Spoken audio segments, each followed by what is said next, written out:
ఈ దాదాబాయి నౌరోజీ గారు మనము ఫస్ట్ ప్రాపర్టీ లైన్ కాన్సెప్ట్ అనేది ఇచ్చారు.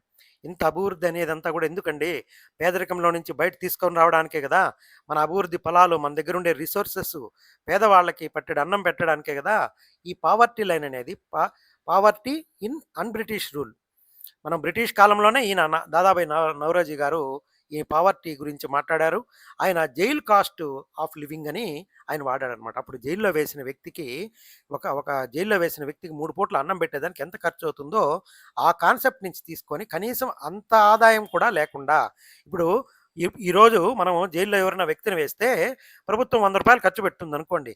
అంటే రోజుకి రూ. 100 కూడా ఆదాయం లేని వ్యక్తిని మనము ఆ పేదరికం కన్నా తక్కువ ఉన్న వ్యక్తి అని అనుకున్నారనమాట. అంటే ఏంది? అంత జైల్‌లో వేసిన వాళ్ళకేమి అద్భుతమైన అన్నం బెటర్ గదా! అది జైల్ కాస్ట్ ఆఫ్ లివింగ్ అనే కాన్సెప్ట్ కింద ఈ పేదరికాన్ని నిర్వహించాడు. వీటి మీద ఒక క్వెషన్